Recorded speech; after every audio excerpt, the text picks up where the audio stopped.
¿Alguna vez se han puesto a pensar qué se necesita para que una idea, una simple chispa de imaginación, se convierta en esa serie o esa película de la que todo el mundo habla? Bueno, hoy vamos a desglosar ese viaje fascinante, del guión a la pantalla.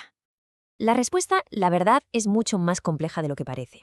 Detrás de cada escena, de cada diálogo que nos atrapa, hay una maquinaria industrial enorme trabajando sin parar.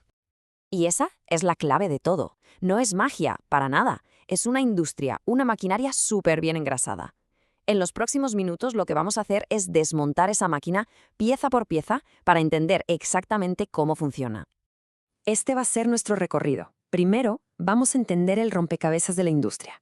Luego, veremos cómo una idea se transforma en un proyecto que se puede financiar. Después, nos meteremos de lleno en la maquinaria de producción.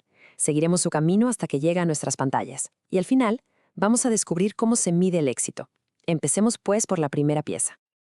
A ver, la primera pieza de este rompecabezas es entender el terreno de juego. Es un ecosistema súper complejo donde conviven los de siempre, como el cine y la tele tradicional, con los nuevos gigantes del streaming. Y todos, absolutamente todos, compiten por la atención, el talento y, claro, el dinero en un panorama que está cambiando todos los días. Muy bien, ahora veamos cómo una simple idea empieza a tomar vuelo. Porque, ojo, no es suficiente tener un concepto genial, hay que convertirlo en un proyecto viable. Aquí entramos en la fase de desarrollo y financiación, que es donde se ponen los cimientos de todo lo que vendrá. El primer paso es empaquetar esa idea en un documento profesional que se llama dossier. Piensen en esto como si fuera el currículum del proyecto. Es la herramienta clave, la fundamental, para convencer a productoras, canales de tele o plataformas de que pongan su dinero en esa idea. Entonces, ¿qué tiene que tener ese dossier para que los inversores se convenzan? Pues se enfoca en 3 valores de producción que son clave. Primero, la historia, un concepto que enganche y un guión sólido. Segundo, el equipo, un director o actores conocidos que garanticen calidad y atraigan al público. Y tercero, el espectáculo, esa promesa de acción, efectos especiales o una experiencia visual que sea única. Esos son los grandes ganchos de venta. Y esto nos lleva a la pregunta del millón: ¿de dónde sale el dinero?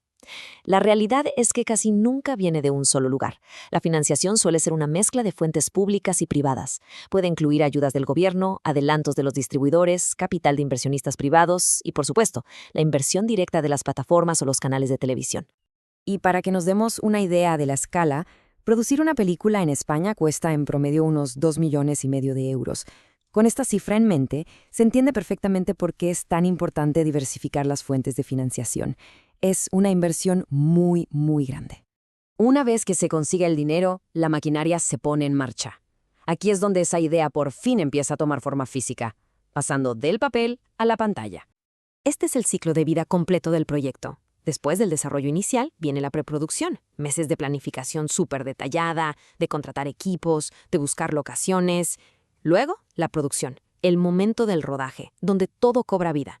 Después, la postproducción, donde cientos de horas de material se editan, se les pone sonido, se pulen hasta tener la versión final. Y por último, la comercialización, todo el esfuerzo para que la obra llegue al público y, claro, la vean. Es que el formato lo cambia absolutamente todo. Pensemos en la diferencia entre una película y una serie diaria. Un largometraje puede tardar semanas en rodarse, con un equipo de cientos de personas. Una serie diaria, en cambio, tiene que entregar varios capítulos por semana. Funciona casi como una línea de ensamblaje, con equipos más pequeños y procesos súper optimizados. La escala y el ritmo son mundos completamente aparte. Bueno, ya tenemos el producto final, pero el trabajo no ha terminado, ni mucho menos. Ahora viene una fase crítica. ¿Cómo llega esto a los espectadores? Aquí es donde entran en juego la distribución y la programación, dos áreas que la tecnología ha transformado por completo. En la televisión tradicional, el concepto clave es la parrilla. Es básicamente el horario que dice que se emite y cuándo. Cada programa tiene su lugar estratégico para captar a un público específico, y el prime time, o sea, las horas de la noche con más gente viendo tele, es el espacio más valioso y por el que todos compiten. Aquí se ve clarísimo el gran cambio. La televisión tradicional nos daba un horario fijo, y punto. Las plataformas de streaming nos dan libertad total para ver lo que queramos, cuando queramos. Pasamos de un modelo de emisión para las masas financiado con publicidad a un modelo personalizado que se paga con suscripciones. Pero el viaje no termina con el estreno. De hecho, es ahí donde empieza la parte más importante: el veredicto del público.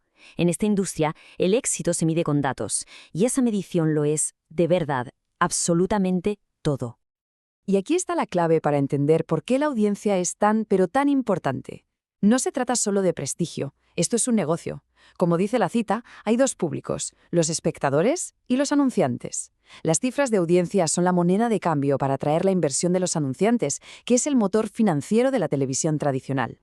En España, esta medición se basa principalmente en dos sistemas. Por un lado está el EGM, que es una encuesta masiva que nos da una foto general del consumo de medios. Pero para la tele, el dato decisivo, el que de verdad importa, viene de los audímetros, unos aparatitos que registran minuto a minuto qué se está viendo en un grupo seleccionado de hogares.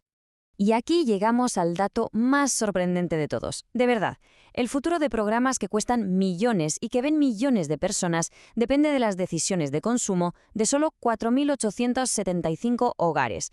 Es una muestra que sí es estadísticamente representativa, pero su poder sobre toda la industria es inmenso. Y esto lo conecta todo.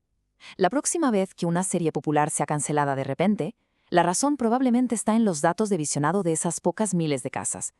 La conexión entre esa pequeña muestra y lo que finalmente vemos, o dejamos de ver, en pantalla, es así de directa. Y con esto cerramos el círculo. Hemos visto las piezas del rompecabezas audiovisual de hoy, pero esta industria nunca se detiene. Con la inteligencia artificial, los nuevos hábitos de consumo, la gran pregunta es, ¿cuál va a ser la siguiente pieza de esta maquinaria fascinante y cómo va a cambiar el juego una vez más?